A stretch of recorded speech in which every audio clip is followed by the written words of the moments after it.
might have heard me mention before that I possess a few vintage watches. They're nothing special, as you're about to find out. They're certainly not sort of investment grade watches. No, they're old watches that I rather like, and I thought I'd share them with you. At the core, there's 3 watches that I sort of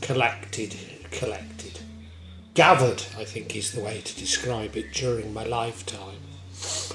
And then these were augmented when my father died. I got 2 rather nice watches from him, and a very nice watch from my uncle at the same time. My mother had been keeping it, but she gave it to me when my father died. So, you know, it's beginning to become a little bit of a collection, although I refuse to call it a collection. Then you're also possibly aware of the tremendous battle I've had to get hold of my pension and to get hold of my inheritance from my parents. Well, I've got it now. And the truth is, I've had a heart attack. So I no longer drink much. You might be asking, should I drink at all as a Muslim? Well, that's between me and Allah, isn't it? But I certainly no longer smoke. And I don't feel that I can fly long distances. So I can't really go on exotic. Well, I do fly to Bali, and you know most people would consider that an exotic holiday. So, and I do go to Georgia, which I love. You know, I love the Hotel Phoenix, as you will see. So you know, I have nice holidays, but I certainly won't go back to the UK ever again. So I've got the money, but don't have any real vices to spend it on. You know. There isn't enough money to buy a new house in Jakarta.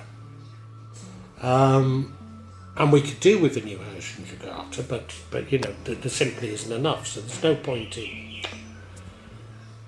Well, yeah, we can't do that. So a little advice I've got is I've been buying old watches. Now, a large part of this is Block M, where we go to. There's a watch repairer that I've used a few times. A Chinese man from Surabaya, so we call him Coco. And he sort of has sold me a couple of watches. And that gave me a bit of a bug, you see, because here in Indonesia, watches at the sort of level that I'm interested in, not the investment grade, can be very cheap. Particularly if they're not in pristine condition. And, you know, even in the West, everyone wants pristine watches. And I like an old watch to look a bit old, you know. But here in Indonesia, it's very possible to get hold of them. Of course, there has been the collapse in the watch market, but that's largely new watches.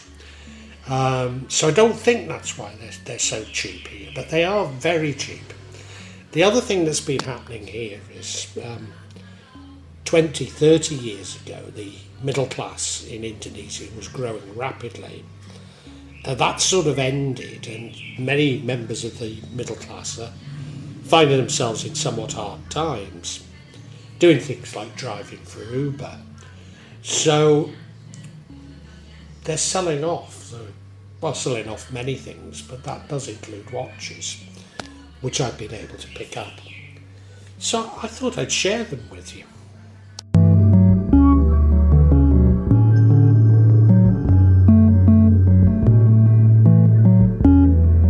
The first watch I'd like to show you is what I bought as a young man when I was living in Saudi Arabia. I was actually living in Riyadh, and I bought it from one of the souks. And it's by the Westend watch company, and it's known as a keepsake Prima military watch. I think it's probably catalogue number D4091. And it's a military watch, and you know it's got quite a cheap strap, as military watches often do.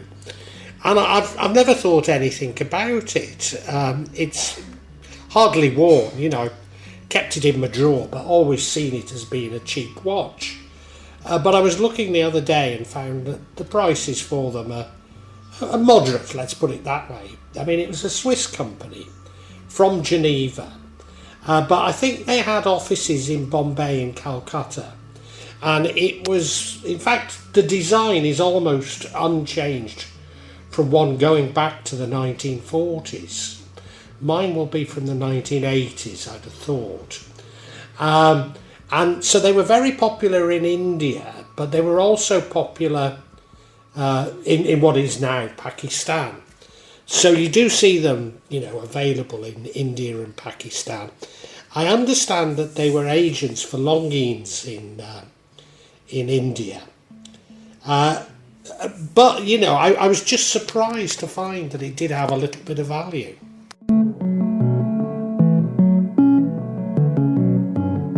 Well, the watch that really started my love, I suppose, of vintage watches, and it is vintage watches. I look at new watches and I am in awe. I look at them, but I don't know, there's just something that doesn't impress me ultimately. And of course, all of the turmoil in the watch market now maybe validates this feeling I've had. But yeah, I love old watches, and this is the one that started it. And it's a 9-carat solid gold Longines with Arabic numerals rather than Roman numerals. With Roman rather than Arabic numerals. So it's not as common as those with the Arabic numerals. My partner at the time actually bought it for me in Nelson in Lancashire. And, you know, it started not only this love affair with vintage watches, but with probably in particular watches that were amalgamated into the Swatch group. So a lot of watch companies, Longines included, were fierce competition as a result of digital watches, which, as you'll see, I'm not really interested in at all. Or battery run watches, you know, they've got to be mechanical for me. And so Swatch amalgamated all these companies and saved them, but it's probably used the accountant's pencil a little bit too sharply, and they're now in a bit of trouble. Maybe their time will come again. But yeah, I particularly like those companies that were amalgamated into that group, rather than these sort of nouveau riche Rolex and, you know, these stratospheric priced companies, watches, you know. No, for me, I like sort of good, honest watches that, good, honest companies, yeah.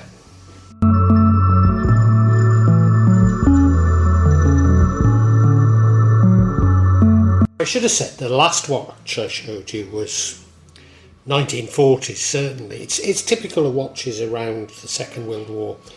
I think it's probably about 1946.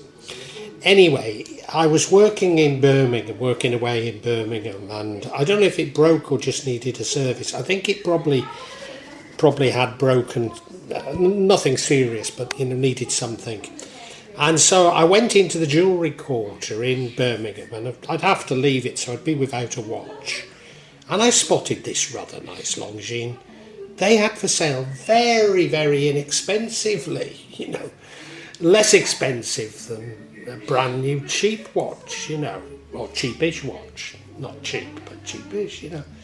So I bought it, and I love it. I mean, clearly 1950s.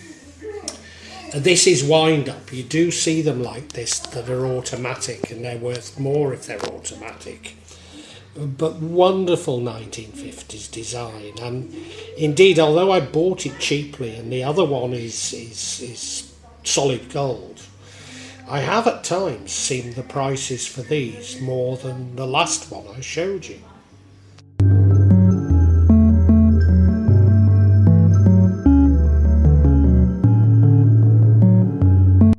I say the Swatch Group was formed because of competition from quartz watches. And of course the first quartz watch was made by Seiko in 1969. The illustrious watch manufacturers founded in 1880, Japanese watch manufacturers founded in 1881. And so the next watch was a watch that was bequeathed to me by my father. Beautiful watch. And interestingly enough, at the time I bought a Seiko. Around the time he got this Seiko, I bought a Seiko. And mine was a quartz. And I preferred mine to my dad's and thought mine would last much longer. But my dad's outlasted it. And I think that's the reason why I'm not keen on quartz watches. This is maybe even slightly earlier than 1980, but it's around the 1980s, this watch. And it looks just like a Seiko 5, but it doesn't have 5 on it, and it doesn't have the day on it, which a Seiko 5 would. The other watch it's a bit like, but it definitely isn't, is the Seiko Sportsmatic. But the Sportsmatic has a slightly different body shape to this. So I'm not sure what it's called.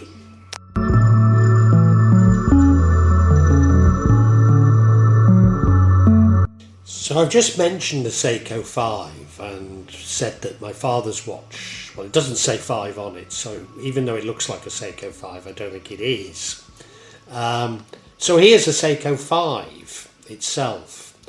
It might be slightly later, it doesn't have to be. Seiko 5 were produced around the same time, but I suspect this is sort of 83. It could be a bit earlier, it could be a bit later, but somewhere around that time. And you can pick these up certainly in Indonesia very, very inexpensively indeed, which is exactly what I did.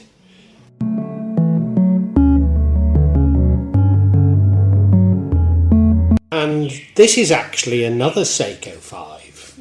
It's actually called a TV because of its TV shape. And in fact, it's a woman's watch. I bought it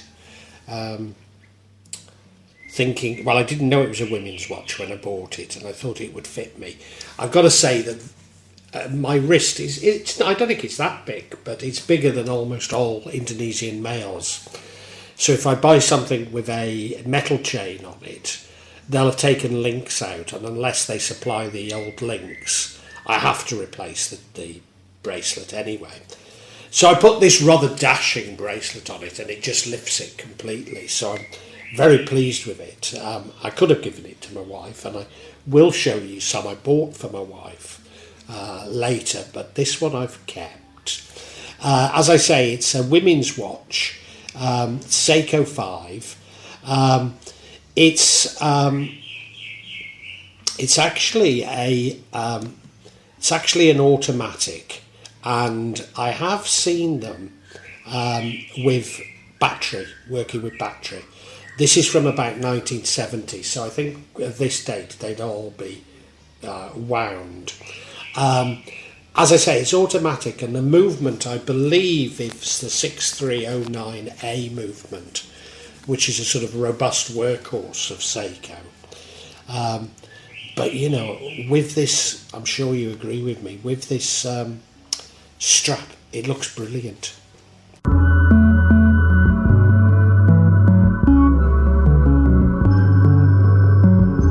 Now, knowing that I have a soft spot for Seiko, Coco in Block M showed me this, which is a Seiko Mini Turtle diver's watch with the original strap. I mean, it's from around 1980. There have been a number of iterations of this, and one recent one that actually isn't automatic. Well, you can get it automatic, but you can get battery versions as well, which, you know, I wouldn't want. But yeah, this is from around 1980, a beautiful example of the sea turtle. It's a mini one. They do one with a larger face, so it's quite a small face on it. But but very beautiful. And when I brought it home, I found that in Indonesia, amongst the young trendy types, such as my eldest daughter and her boyfriend who's a film director, Seiko is very, very much collected and sought after, so they were impressed. And I say it's automatic, so it's a day-date automatic, and I believe the serial number for it is 6309 7040.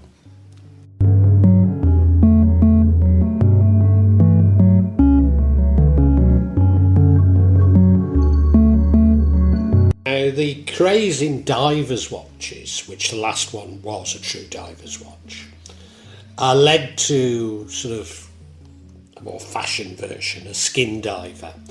Can be used for diving, but you can't go too deep, basically.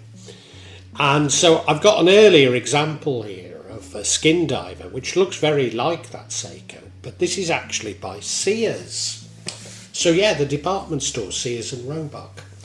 Now, I've read that the earlier models weren't branded as Sears, but were branded as Tradition or Orville. Orvin, Tradition or Orvin, yeah. And it wasn't until the 1970s that they began using their own brand name of Sears, which this is, and I do believe this is 70s. However, I've come across a very similar watch. Admittedly, it's a much larger face, which is from the 1950s, so I'm not sure.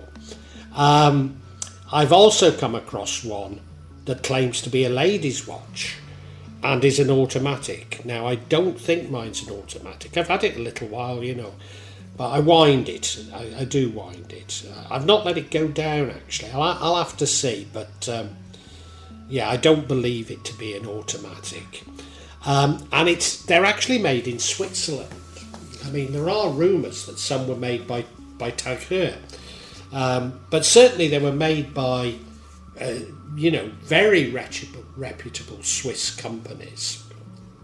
And although it's sort of fairly basic design, you can tell that there's real quality there. It's I was going to say not what you'd associate with Sears, but maybe you don't associate Sears with bad quality, but it's a very interesting piece, let's put it that way.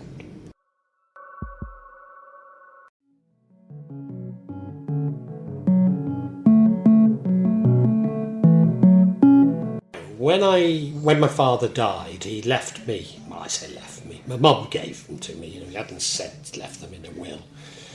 But there was his Seiko, which I have got, and there was this Zeno, which is battery operated.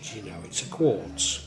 As you know, I'm not keen on quartz, and I never thought anything of it. And then I was sort of doing a little bit of research. I think he got it while he was in Spain. I'd assumed it was a Spanish brand, but no, it's a Swiss brand. Entry-level watchmaker, yes, but known for their aviation watches. So I thought, well, maybe it's not so bad after all. And anyway, not only the battery gone, but the movement needs replacing. And I thought, well, I won't bother, but I think I probably will. I suspect it's from the 1980s. It's got a very, very distinctive sort of look to it from a genre, which I think is 1980s. Maybe I'm wrong. What do you think?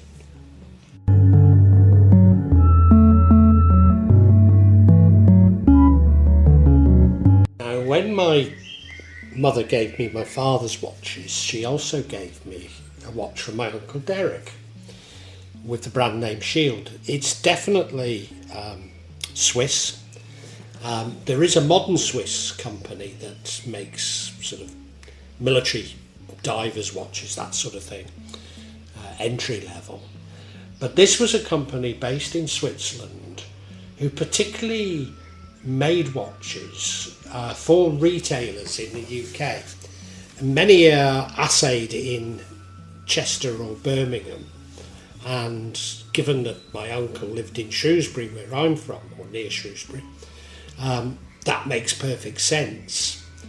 Although he drove a JCB for the council, he wasn't married, and he used to buy the best, and he would have bought this from an antique dealer for sure. It's gold, he'd have paid too much money for it as well, I might add. I found a shield watch that looks identical to my old Longines watch, and that's dated it's essayed 1936. It's my Longines earlier, could be. Well, this isn't 36. I've seen watches a bit like this from 1950, shield watches a bit like this from the 1950s. I'd have said, looking at it, it's 1960s, but it could be 50s, couldn't it?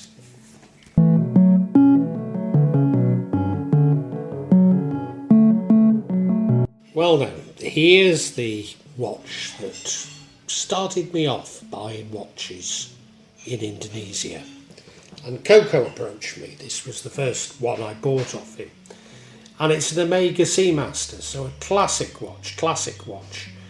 I think Seamasters started in 1948. So it was the first water-resistant watch.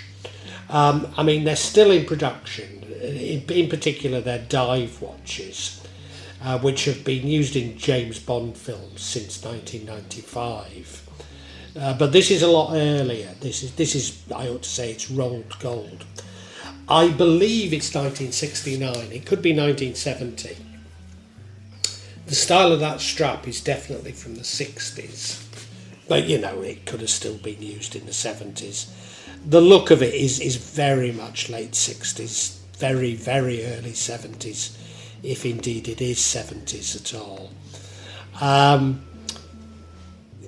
It's a beautiful watch, and it's what, as I say, I'm not keen on things like Rolex. Quite honestly, I don't like their strategy. I don't like their strategy towards their customers.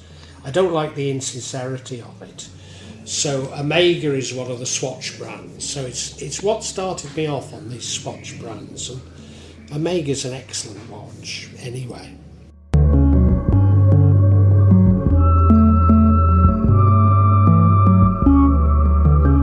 Well, continuing on my sort of collection, I don't like to call it a collection as you've heard, but my watches from the Swatch group, I picked up this Mido very, very cheaply. You can see the face is a bit beat up, so typical of what you can buy in Indonesia for next to nothing, to be honest.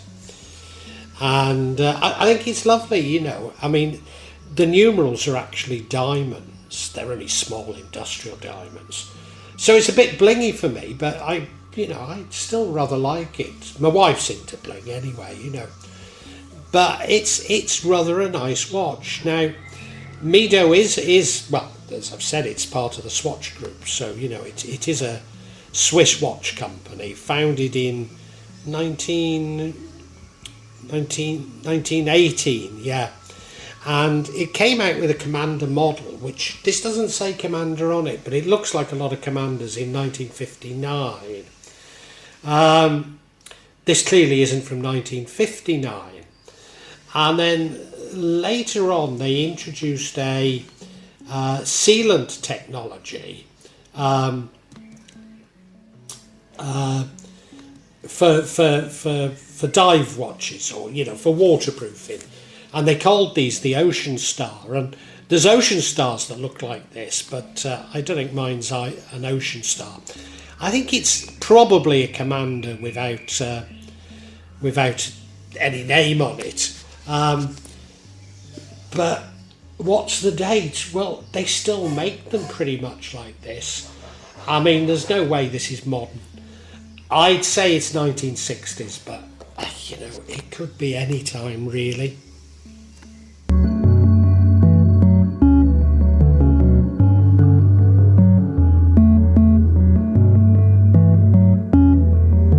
Now, at the same time I bought the Mido, I bought a very similar watch, which is a Rado, from the same seller. Also cheap as chips. I think the date's about the same, 1970s I'd say, it could be 60s.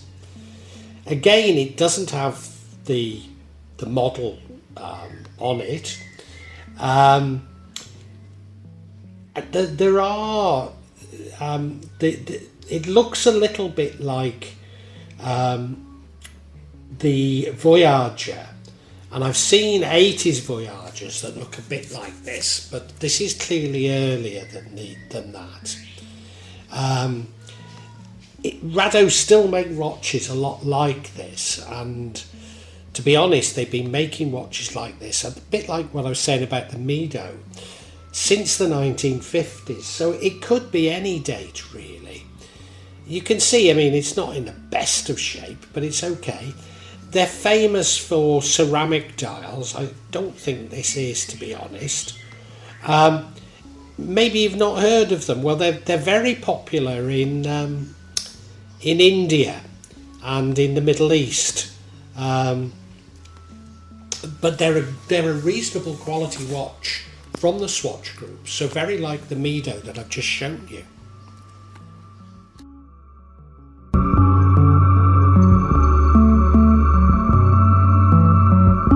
Now I've got a real treat for you. This is a Fortis Spacematic. So we know that it must be from 1962 onwards. I think it's very close to 1962, probably is 62, because they were given to the NASA space, what do you call them? People exploring space for NASA, you know. Astronauts, they were given to the astronauts. And they then went on to give them to the cosmonauts as well.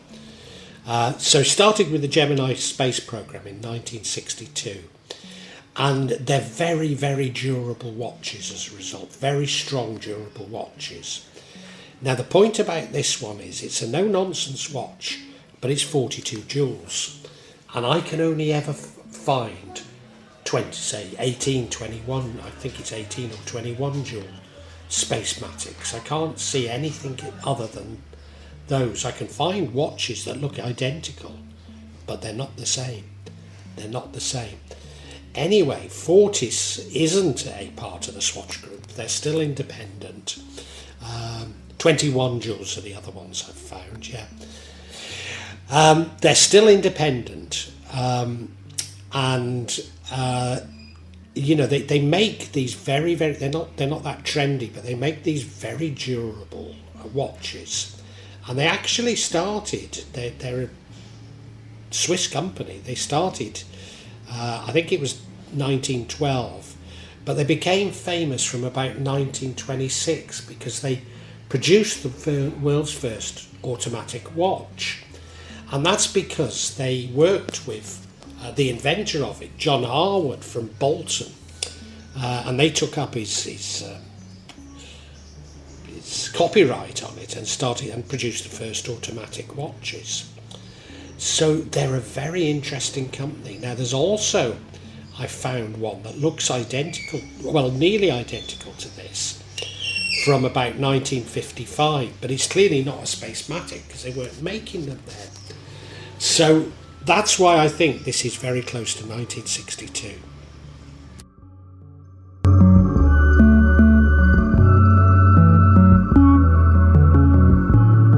Now, back to our Swatch Group companies, and this is a Tissot.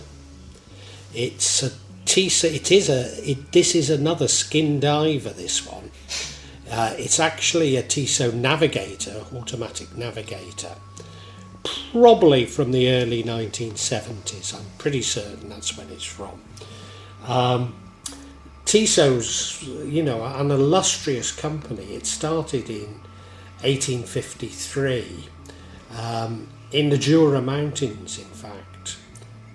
And it had a relationship started in 1929 with Omega. So they're very similar often, and they're both Swatch subsidiaries now.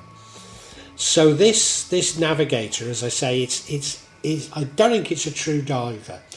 I think it's a skin diver, to be honest.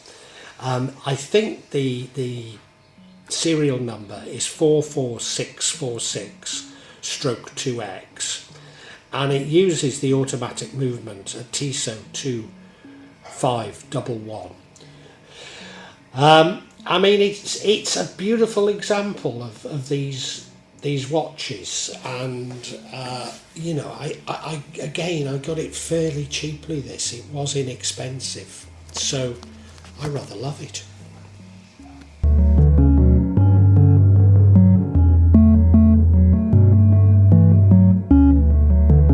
Said I'd show you some of the watches that I bought for my wife as well. So we were at Coco's and he showed us this Citizen Bullhead Panda, only issued in Japan, and her eyes lit up. So I bought it for her. I have bought her other things I'm not going to show you, like Gucci's, you know, because they're just fashion brands really. But you know, this is a proper watch, albeit digital. The original was from the 1970s, and I think was analog, but this is definitely a digital or quartz watch. And the design is just fabulous, isn't it? Now, Citizen does have an illustrious history in Japan. It was actually formed as a watch company by Swiss watchmakers, and eventually it formed into Citizen. And Citizen's now a big electronics conglomerate, but they make good watches, and this is an example of it.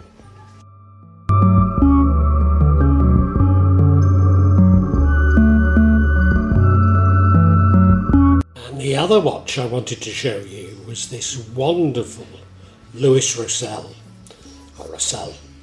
a ladies' watch from the 1970s. I mean, so 1970s, isn't it? Absolutely wonderful watch.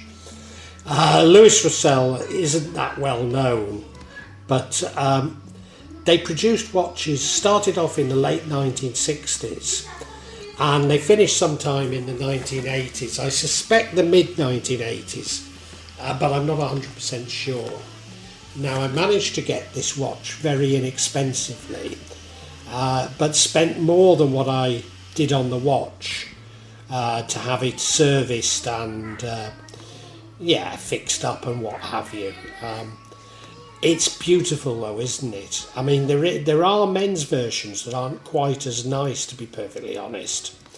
But yeah, this is a tremendous watch. And as you can see, if you could call it a collection that I've got, I go for these rather quirky things that are typical of the period. I'm not interested in bling. I'm certainly not interested in watches made by companies that I believe manipulate the market, like Rolex. You know, I suppose all watch companies engage in some gamesmanship, but you know, Rolex just take it too far for me. So I still don't like it to be called a collection, but shall we call it my watches? That's the best, isn't it?